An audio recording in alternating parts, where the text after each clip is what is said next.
प्रकाश डालें सुधीराज सर। पूरे महाभारत में, महाभारत मतलब भूटान और बांग्लादेश, पाकिस्तान, बर्मा, अफगानिस्तान, ऊपर नेपाल, और ये जितने भी हमारे आसपास के जो छोटे छोटे कंट्री हैं, इन सब पे जब पूरा देश हमारा था ये, और हम इसको महाभारत बोलते थे, खासतौर से सम्राट अशोक के समय। अभी तो खैर ये खाली भारत रह गया, छोटा भारत रह गया। तो उस समय यहाँ समणों के प्राचीनतम पुरातन सारे मेले होते थे। सन्निपात बाहुल करते थे। उनकी सभ्यता, उनकी संस्कृति, वो सारी समण संस्कृति, समण सभ्यता और उसके मेले, समण मेले।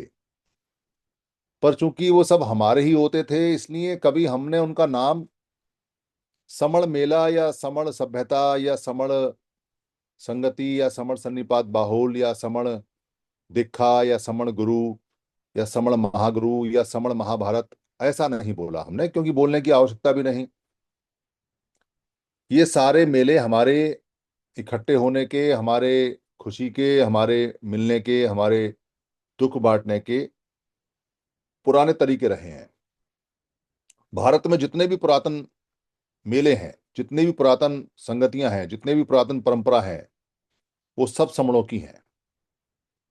कोई अगर व्यक्ति ये कहता है कि ये समणों की नहीं है और किसी वमण की है, तो हम उसे चैलेंज करते, प्रूव करके दिखा दे। कोई प्रूव नहीं कर सकता, क्योंकि जिसकी सभ्यता होती है उसी की सारी सारी संस्कृति होती है। तो हमारे मेलों पे आज के समय हमें ये पता नहीं कि ये पुराने मेले हमारे हैं, भुला दिए लोगों ने, उसके नाम बदल दिए लोगों ने, उसके कार्यक्रम बदल दिए लोगों ने, उसके चिन्ह बदलने की कोशिश की। जिन चिन्हों को नहीं बदल पाए उनको अपना बनाने की कोशिश की। उनकी परंपराओं में संस्कृत डाल के उनको भ्रमित करने की कोशिश की। कुछ भ्रमित करने में सफल भी रहे, कुछ अपने बना लिए। उन मेलों से जो आमदनी, उन मेलों से जो पैसा आता है, उन मेलों से जो ऊर्जा इकट्ठी होती है, वो अब हमारे पास नहीं आती, वो दूसरे लोगों के पास जाती है। तो हमें, मेले हमारे हैं, लोग हमारे हैं, पर समणों के मेलों से समणों को कोई फायदा नहीं हो रहा, नुकसान हो रहा है। पर मेले बनाने की प्रवृत्ति और मेले बनाने की जो संस्कृति है वो हमारी है, इसलिए हम मेले बनाते रहते हैं। अगर किसी ने कब्जा कर लिया, किसी ने नाम बदल लिया, तो कोई दिक्कत नहीं, दूसरा बना लेते हैं, तो नए नए बनते हैं। बाबा साहब अम्बेडकर ने एक नई परंपरा आरंभ की दीक्षा देने की, क्योंकि दीक्षा हम ही देते थे। समण लोग ही दीक्षा देते थे और समणी लोग ही पढ़ाते थे, और वही बाद में जिसको बोलते हैं दीक्षांत समारोह। पुराने समय में तो उसको बोलते थे। दीक्षा समारोह या दीक्षांत समारोह ये हमारे ही होते थे, यूनिवर्सिटी हमारी थी। तो पूरे भारत में कुंभ के बाद, यानी कुंभ में हमारा मेला है, पर वो अभी हमारे हाथ में नहीं है, उसका मैनेजमेंट हमारे हाथ में नहीं है, उसका लाभ हमारे हाथ में नहीं है। नागपुर का जो सन्निपात बाहुल या समण मेला है, वो पूरी दुनिया का समणों का सबसे बड़ा मेला है, सबसे बड़ा। और सबसे बड़ी वहां दीक्षा हुई है। पूरे भारत में आज तक जितनी भी दीक्षाएं कराई हैं, चाहे वो महासमण बुद्ध ने कराई हों या महासमण जैन ने कराई हों या महासमण कण्हें बाद में लोग रहे हैं, भिक्खु रहे हैं, या कोई शंकर भिक्खु रहे हैं, या कोई गण के भिक्खु रहे हैं, कोई से भी इसी रहे हैं, उन्होंने जो जितनी भी दीक्षाएं कराई हैं समणों की, उनमें सबसे बड़ी दीक्षा डॉक्टर अंबेडकर ने 1956 में नागपुर में कराई। उसको हम दीक्षा भूमि बोलते हैं, और पूरा नाम है उसका समण दीक्षा भूमि, समण दीक्षा भूमि। यानी समणों की है वो, उसमें वमणों का कोई लेन देना है नहीं। तो हमको सारे जितने भी हमारे तीर्थ हैं, जीवन में एक बार सारे तीर्थों में जाना चाहिए, पर हमको दीक्षा भूमि में बार बार जाना चाहिए।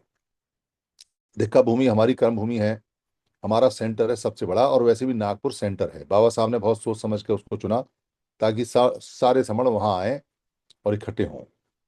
तो जितने भी हमारे नौजवान हैं जो वहां पहुंचने वाले हैं और जो पहुंचेंगे, अपने अपने एक तरह से फूल लेके, हम ये कह सकते हैं आज की भाषा में जैसे कावड़ चलती है, तो बहुत सारे जो लोग वहां पहुंचेंगे उन सबका वो मरकज है, केंद्र है, सेंटर है। तो वो हमारा खाली एक दिखा का ही सेंटर नहीं है, वो हमारा सन्निपात बहुल का सबसे बड़ा सेंटर है। हमको वहां अपने पूरे देश के लोगों से सबसे सस्ते में मिलने का मौका मिलता है, सबसे सस्ते में। हम केरल जाते हैं, केरल जाएं, तमिलनाडु जाएं, कर्नाटक जाएं, उड़ीसा जाएं, वहां के लिए रेल टिकट कराएंगे, वहां होटल बुक करेंगे या वहां उनके यहाँ रखेंगे, संबंध स्थापित होनी चाहिए, मिले, उसमें बहुत टाइम लगता है। एक आदमी कितने स्टेट में जा सकता है, उसके पास इतना टाइम नहीं होता है ना, इतना पैसा होता है कि वो राजस्थान भी जाए, हिमाचल प्रदेश भी जाए, हरियाणा भी जाए, पंजाब भी जाए, बंगाल भी जाए, सिक्किम भी जाए, अरुणाचल प्रदेश भी जाए, उड़ीसा भी जाए, तमिलनाडु भी जाए, पूरा देश इतना बड़ा है। तो सबसे आसान तरीका होता है कि एक जगह हम सारे लोग इकट्ठे हों और वहां आपस में अपनी आइडेंटिटी बताएं। हमारी एक ही आइडेंटिटी है जो समण है, और उस समण आइडेंटिटी के तहत में अपनी समण दीक्षा भूमि पे वहां मिलें, अपने शादी ब्याह के संबंध बढ़ाएं, अपने व्यापार के संबंध बढ़ाएं, अपने मेलजोल के संबंध बढ़ाएं, और जिनको घुमक्कड़ी का शौक है वो अपनी दोस्तियां बढ़ाएं ताकि लोगों के यहाँ आए जाएं रुकें, जैसा संघ का नियम है। तो ये हमारा भारत का, आधुनिक भारत का सबसे बड़ा सांस्कृतिक केंद्र है।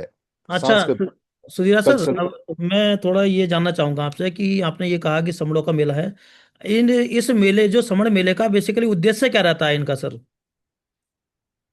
मेलों का समण उद्देश्य का। होता है जी। अपने समाज को, अपने समणों के समाज को, अपनी संस्कृति को समृद्ध करना, व्यापार करना, पारिवारिक संबंधों को बढ़ाना, सामाजिक संबंधों को मजबूत करना, देश को मजबूत करना, और कम से कम ऊर्जा में अधिक से अधिक ऊर्जा पैदा करना।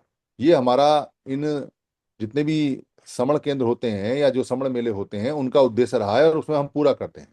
अच्छा सुधीरा सर, क्या अब तक जो वहां पर समड़ों का मेला लगता आया है, जो समड़ों का महाकुंभ लगता आया है, तो क्या उसने अपने उद्देश्य की प्राप्ति करी है अभी तक? एक फेज में हमें उद्देश्य प्राप्त हुआ है, जी। अनजाने में। अनजाने में बाबा साहब के आदेश पे और बाबा साहब को श्रद्धांजलि दे देते हुए, भगवान बुद्ध की मान्यता को आगे बढ़ाते हुए, उनके आदेश का पालन करते हुए, एक फेज हमने ये पूरा किया है कि हम वहां इकट्ठे हो जाते हैं जी। और सब लोग अपना पैसा खर्च करके, समय खर्च करके वहां साल दर साल आ रहे हैं। इसके आगे क्या करना है और इसको आगे कैसे मजबूत करना है, ये दूसरा फेज अभी आरंभ नहीं हुआ है। जी। जी। समन संघ इस दूसरे फेज को आरंभ करने जा रहा है। समन संघ वहां सारे लोगों को ये बताने जा रहा है कि आप जो अलग अलग तरीके से आते हो, ठीक है, आप आते हो, अलग अलग आपके संगठन है, जो भी जितनी आपकी समझ रही है, पर बाबा साहब का या बुद्ध का या महासमणों का ये आदेश है कि हमको एक होना है। और एक होने का जो फार्मूला है वो महापुरुष दे के गए हैं, और वो बता के गए हैं कि हम समण हैं। तो इस आइडेंटिटी को साथ लेके जाओ। इस बार जब आए हो तो अपना जाति वाला आइडेंटिटी यहीं छोड़ जाओ, अपना धर्म वाला आइडेंटिटी यहीं छोड़ जाओ, अपना जो स्टेट वाला या जगह वाला आइडेंटिटी है उसको यहीं छोड़ जाओ, अपना जो भाषा वाला आइडेंटिटी है उसको यहीं छोड़ जाओ, अपना जो जो आपका रूप नाम वाला आइडेंटिटी है उसको यहीं छोड़ जाओ, जो आपका कल्चरल अलग अलग संतों वाली आइडेंटिटी है उसको यहीं छोड़ जाओ, जो आपका अलग अलग पॉलिटिकल आइडेंटिटी है उसको यहीं छोड़ जाओ, जो आपका अलग अलग संगठनों का आइडेंटिटी है उसको यहीं छोड़ जाओ। ये बीमारियां छोड़ के जाओ यहाँ, और यहाँ से एक रूप और एकता लेके जाओ कि हम समन हैं। बस ये अगर आप यहाँ से लेके चले गए तो दुनिया की कोई ताकत नहीं कि आपको बहुत जल्दी राजा बनने से और विशाल बृहद भारत का सम्राट अशोक बनने से कोई रोक पाएगा। उसका मंत्र ये है। जी सर। अच्छा सर, एक चीज़ थोड़ा बताइए कि जो वहाँ पर अभी तक जो हम कटके सर से ही बात कर रहे थे, तो बताए थे कि बाबा साहब के द्वारा वहाँ दीक्षा की दी गई थी और वहाँ पर बाबा साहब ने बुद्ध को से ही प्रेरणा ली गई थी। तो क्या ये जो स्थल है, जो दीक्षा भूमि है, ये खाली बुद्ध के मानने वाले और बाबा साहब के मानने वालों का स्थल है, या उनका मेला है, या कुछ, या और लोग भी इसमें आते हैं सर? थोड़ा उस पर थोड़ा प्रकाश डालिए सर प्लीज। देखो, बाबा साहब ने चंद्रपुर में भी दीक्षा दी। बाबा साहब पूरे देश में दीक्षा देने वाले थे, पर मार दिए गए, उनकी हत्या कर दी गई, या वो मर गए, ये एक रहस्य है। जी। पर वो पूरे देश में ये सेंटर बनाने वाले थे। इसका जो मुख्य सेंटर था वो नागपुरी होना था, ये उन्होंने तय करके सबसे पहले वहीं काम किया। हमको बाबा साहब के उस विजन को समझकर एक रूपता में बांधने के लिए सेंटर नागपुरी होना चाहिए, पर उसका काम पूरे देश में होना चाहिए।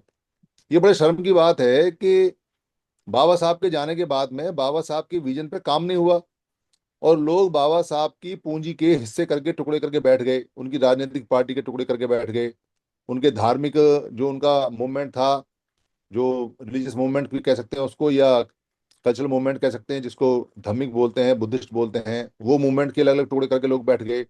उनके एजुकेशन के मूवमेंट के टुकड़े करके बैठ गए। उनके जो समता सिंह दल था, जो उन्होंने एक वॉलंटियर फोर्स बनाई, उसके टुकड़े करके बैठ गए। और लोगों को बाबा साहब का नाम तो लेते हैं, पर बाबा साहब की बात को नहीं मानता, कोई विजनरी नहीं है। हमने तो ऐसा देखा हुआ है कि जो जितना ज्यादा चिल्ला रहा है, जय भीम कर रहा है और बाबा साहब जिंदाबाद जिंदाबाद कर रहा है, वो उतनी ज्यादा मक्कारी कर रहा है बाबा साहब के मिशन मूवमेंट के साथ में।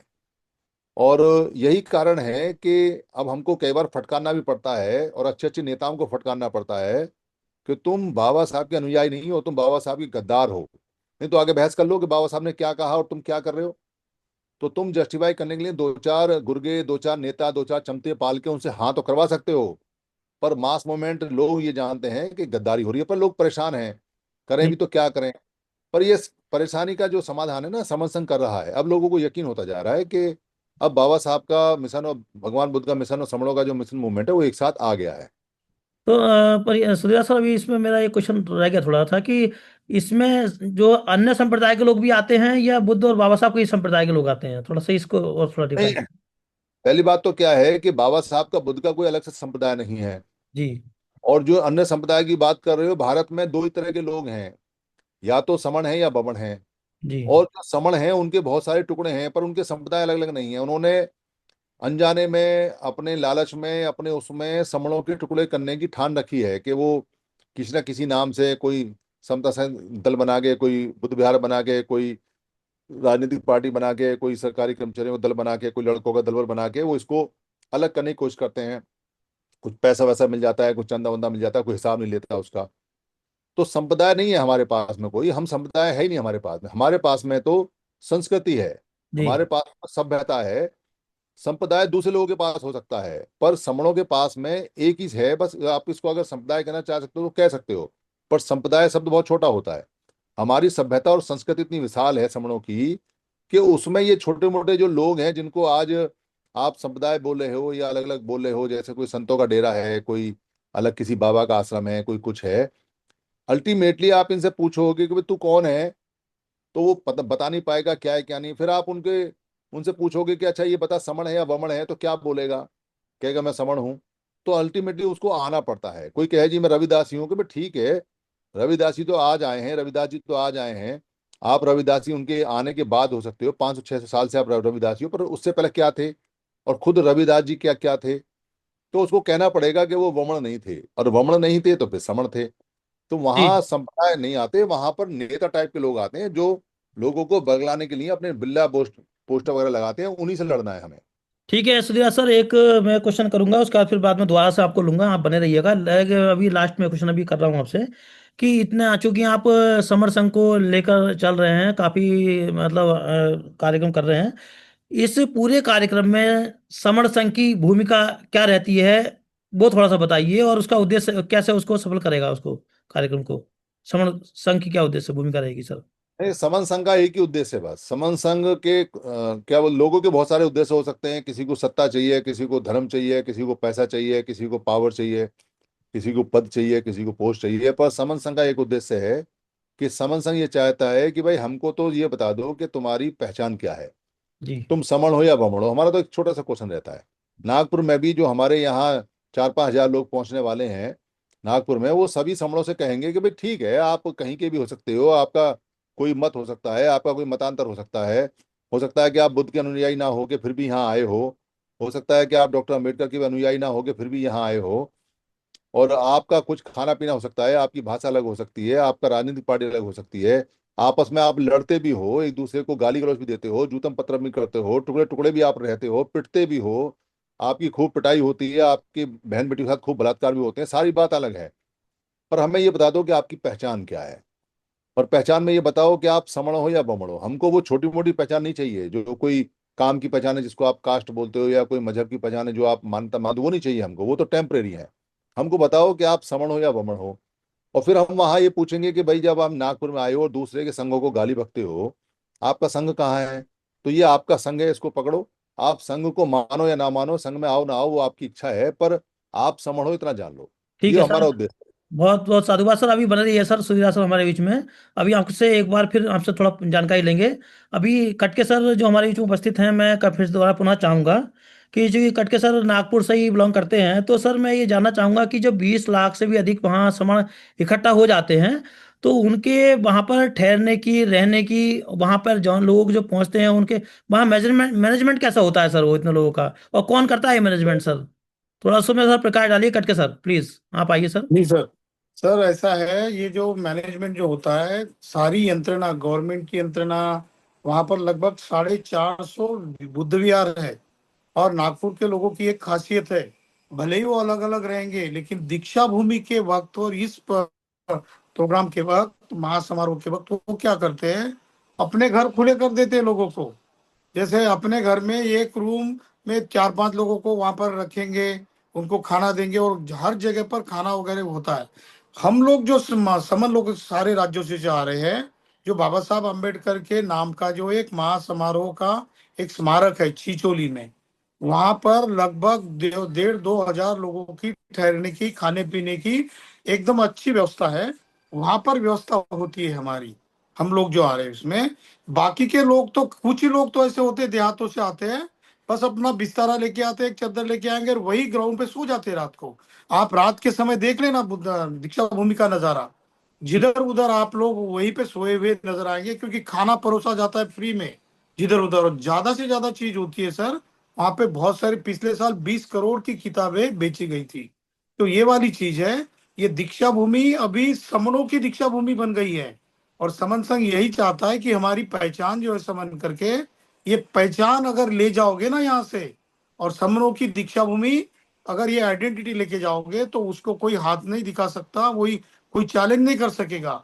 ये पहचान हमें वो भीड़ से लेके जानी है। खाने पीने की, रहने की सारी व्यवस्था हमारी भी होगी सर, अच्छे क्वालिटी की होगी। जी सर, बहुत बहुत साधुवाद सर। एक मैं लास्ट में आपसे ये चाहूँगा सर कि हमारे जो भी दर्शक हैं, जो भी हमारे सर या बहन जी या बुजुर्ग और बच्चे सुन रहे होंगे, आप उनके लिए आप क्या संदेश देना चाहते हैं सर? 2 अक्टूबर के कार्यक्रम के बारे में उनको, और उनके निमंत्रण के बारे में आप उनको क्या मैसेज देना चाहते हैं? वो प्लीज़ अपना दे दीजिए प्लीज़ सर। पर मैं तो यही मानता हूँ कि देखो, सारे महासमन जो है ना, बुद्ध से लेके तो संत कबीर, संत रविदास, बाबा साहब, पेरियार, फूले जी, घासीदास, सारे लोग, गुरुचांद हरिचरण ठाकुर, इनको मानने वाले लोग हो, अगर आप दीक्षा भूमि को आओगे ना, तो जैसा आपको वो 33 करोड़ वालों में आपको 5 करोड़ लोगों को गंदे पानी में नहाने का वहां पे दुख मिलता है, वैसा नहीं, यहाँ पर सुकून मिलेगा। यहाँ पर आने के बाद आपको मैं गारंटी देता हूँ कि ऐसा लगेगा कि इस जगह को मैं यहाँ पर क्यों नहीं आया, क्यों नहीं आई मैं, और इसके बाद मैं जिंदगी में बार बार यहाँ पर आऊंगा, आऊंगी। ये आपको आशावाद महसूस होगा, क्योंकि वहां पर कुछ भी गलत बात नहीं होती, किसी का जेब नहीं काटा जाता, किसी को गाली नहीं दी जाती, सारे लोग एक जैसे रहते, किसी के ऊपर कोई आपत्ति रहती, खुलकर लोग बुलाकर बोलते कि हमारे यहाँ से स्टॉल से खाना ले लो, हमारे, हम किस मदद को आएंगे, पूछते रहते हैं। ये जो व्यवहार है समता का, इक्वालिटी का, बंधु भाव का, ये दीक्षा भूमि में मिलेगा। इसीलिए आपको बार बार आना चाहिए, ऐसी भावना यहाँ से आप ले जाओगे, यही विचार दीक्षा भूमि से मिलेगा सर आपको। बहुत बहुत साधुवाद कटके सर। धन्यवाद आपसे, आपने मैसेज दिया। अभी हमारे बीच में समन अनिता राज बहन जी भी उपस्थित हैं। मैं अनिता राज बहन जी से भी अनुरोध करूंगा कि अंत में कि आप भी बहन जी, आने अपने समण बहन जियों के लिए क्या आप संदेश देना चाहती हैं बहन जी? वो प्लीज आप मतलब प्रकाश डालिए। जी सर। जी बहन जी। मैं अपनी सभी बहनों से, जो भी हमारी समण बहनें हैं, चाहे वो कहीं से भी हैं, किसी भी क्षेत्र से हैं, मैं यही कहना चाहती हूँ कि आपको अपने परिवार के साथ नागपुर दीक्षा भूमि पर जरूर आना चाहिए। किसी वजह से आप इस बार नहीं आ पा रहे हैं, तो अगली बार आप जरूर आइए। वैसे अभी टाइम है हमारे पास, 2 महीने हैं पूरे। अभी जो रिजर्वेशन हो रहे हैं ट्रेन के, तो आप करा सकती हैं। तो अधिक से अधिक संख्या में वहां पहुंचे, वहां जाकर देखें कि सच्चाई क्या है। सच्चाई वो नहीं है जो आपको दिखाई जा रही है। असली सच्चाई वो है, जब आप वहां जाएंगे, आपको आपके अपने समण बहन भाई, समण परिवार जब मिलेंगे वहां पर, जब आप सबसे मिलेंगे वहां पर जाकर, तब पता चलेगा कि यहाँ पे हम सब इकट्ठा होने किस लिए आए हैं। बाबा साहब ने एक संदेश दिया, हमको बताया कि हमें संगठित होना है। तो वास्तव में हम वहाँ संगठित, वो हमारी संख्या बल जब दिखता है तो हमें ऐसा लगता है कि हाँ हम संगठित हो रहे हैं।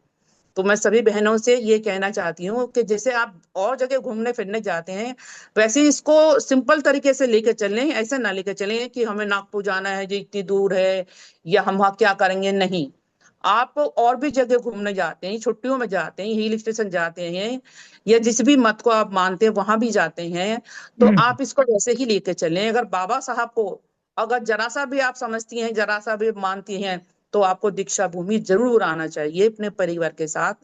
क्योंकि जब तक हम वहां जाएंगे नहीं, पहुंचेंगे नहीं, देखेंगे नहीं, दूर से हमें कुछ पता नहीं चलेगा।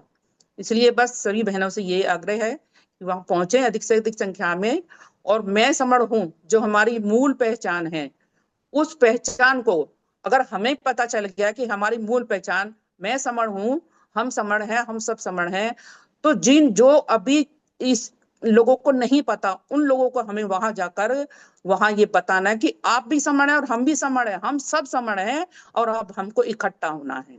इकट्ठा होने में ही ताकत है।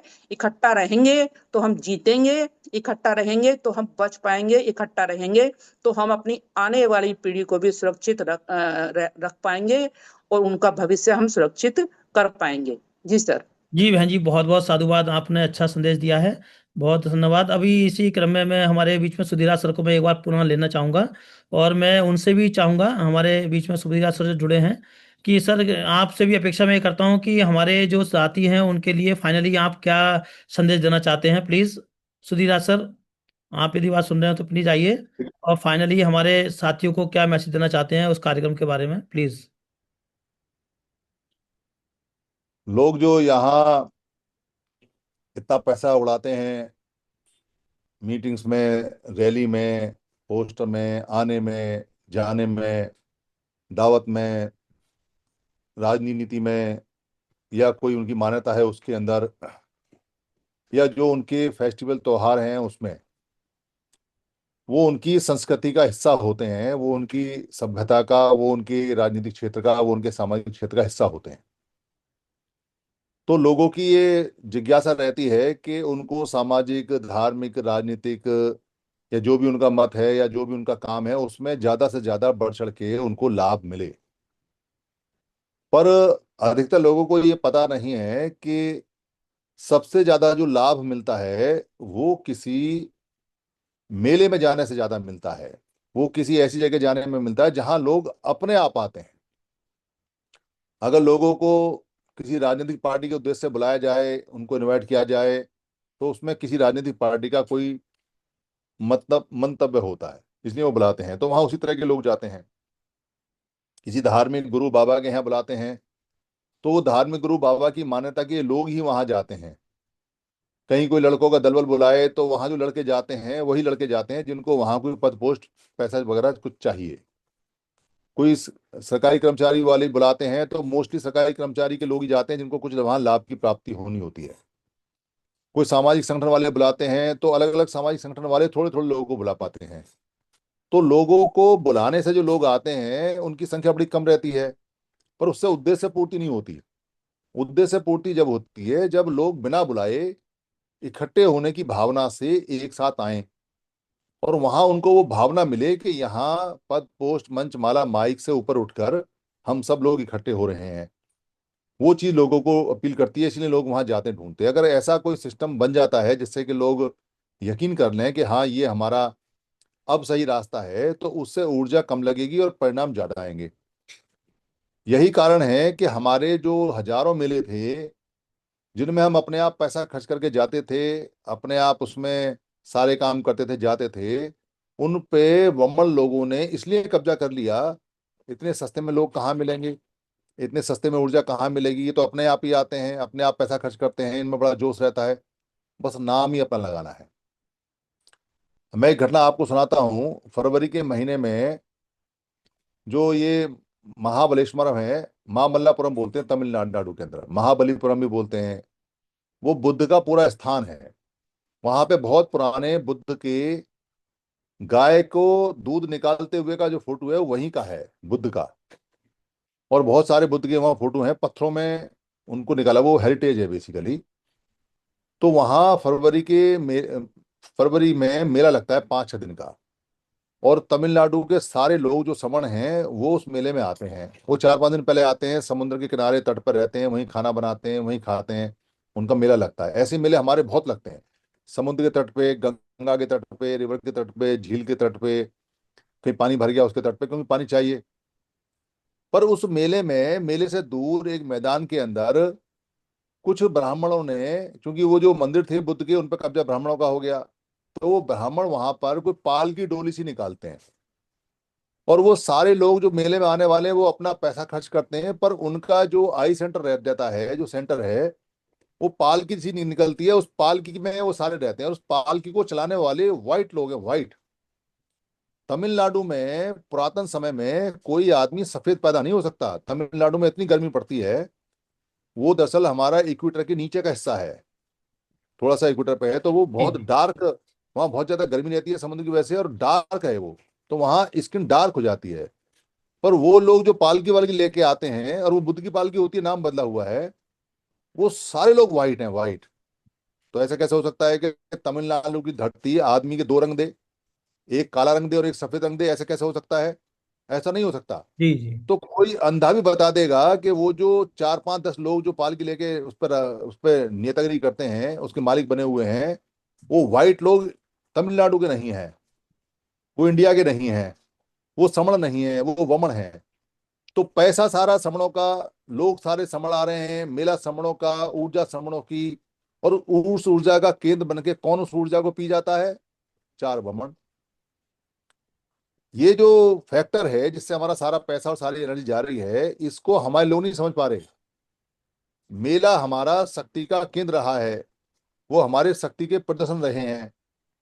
इसलिए दीक्षा भूमि खाली दीक्षा भूमि नहीं है, दीक्षा भूमि श्रवण दीक्षा भूमि है। श्रवण दीक्षा भूमि कह के चलेंगे तो आगे वो सिक्योर रहेगा, उसकी गारंटी रहेगी कि ये कभी वमनों के हाथ में नहीं जा सकती। खाली दीक्षा भूमि करके चलेंगे, दीक्षा भूमि कर करके चलेंगे, तो गारंटी है कि वो चली जाएगी। कोई कहता हो जी कैसे जाएगी? अरे जैसे तेरे पहले सारे सारे फेस्टिवल चले गए, सारे की सारी तेरी सभाएं चलेंगी, सारी संगति चलेगी, सारे सन्निपात भाव चले, ऐसे ही चला जाएगा। तेरे को पहले वाले समझ में नहीं आते। इसलिए वहां हमको सबको ये बताना है, भाई ये समण दीक्षा भूमि है, हम सारे समण हैं और ये समणों का मेला है, उससे हमें लाभ प्राप्त होंगे। तो सबको वहां जाना चाहिए। जितने भी लोग हैं उनको 700 रुपये, 1000 रुपये, 2000 रुपये टिकट, बे टिकट जैसे भी है, साइकिल से, रिक्शे से, पैदल से, कार से, रैली बना के, और कुछ नहीं तो फूल कावड़ी बना लो। फूल कावड़ मतलब अपने आराध्य बाबा साहब को और बुद्ध को आप फूल फूल लेके अपने साथ चलोगे। मैं अपने बाबा को फूल चढ़ाने जा रहा हूँ, एक वहां समणगंध चढ़ाने जाओगे, एक समणगंध चढ़ाने जा रहा हूँ, एक वहां पे बाबा साहब का बुद्ध का पोस्टर चढ़ाने जाओ, या जो भी आपका समण महापुरुष है उसका फोटो चढ़ाने जाओ, एक वहां बाबा साहब बुद्ध का टी शर्ट जिस पर लिखा हो कि मैं समण है वो चढ़ाने जाओ। 100-125 रुपए की ये पांच पांच आइटम आ जाती हैं। हम इन पंचतंत्र को, पांच तत्वों को आराम से वहां डोनेट कर सकते हैं, चढ़ा सकते हैं। तो फूल जी कावड़ लेके जाओ। जैसे हमारे जितने साथी हैं वो सब फूल कावड़ लेके जाएं, एक फूल, एक समणगंध, एक पोस्टर, एक स्टिकर और एक टी शर्ट। ये पांच आइटम हो जाती हैं। पांच आइटम को सर पे रखो और हम्म, बाबा साहब और बुद्ध के चरणों में जाके दे आओ। ये हमारी कावड़ हो गई। और इसकी परंपरा बनेगी तो हमारे जितने नौजवान हैं वो साइकिलों पे, रिक्शे पे, कार में अपना फूल कावड़ चलाने के लिए वहां चलें। और इसका मेला हमारा तो बना हुआ है, एक बार फूल कावड़ स्थापित हो जाएगा तो हमारा समणगंध भी जाएगा, हमारा बाबा साहब का वो भी जाएगा, और टी शर्ट गरीबों को मिलेगी। एक टी शर्ट दान करेंगे, कोई एक कर सकता है, एक करे, कोई 10 टी शर्ट करता है, 10 करे। हमारा समण संघ भी जाएगा, हमारा क्या बोलते हैं प्रचार भी होगा, प्रसार भी होगा, और बाबा के नाम पे हम एक कपड़ा भी दान करके आएंगे। तो ये सब चीजें करनी पड़ेंगी, के बिना बात बनेगी नहीं। ठीक है सर, बहुत बहुत साधुवाद। आप सभी साथी समर सुधीराज सर, समर कटके सर और समर अनिताराज बहन जी, आपने हमारे से बात चर्चा करी और हमारे दर्शकों को काफ़ी महत्वपूर्ण और गूढ़ जानकारी दी, और हमारे हमारे साथ जुड़े। आपका आपने समय दिया, आपका विशेष धन्यवाद सभी साथियों का। और समर दस्ता को हमेशा आपका स्वागत रहेगा, आप बने रहिए। और ऐसे हम इसी तरह से आप हमको आपको इनवाइट करते रहेंगे, आप आते रहिए सर। सभी का बहुत बहुत साधुवाद, धन्यवाद, आभार। सभी साथियों को नमो बुद्धाय, जय भीम, संघ नमामि, संघ नमामि, संघ नमामि। जय भीम, नवोदय संघ नमामि सर। साधु साधु साधु। जी सर।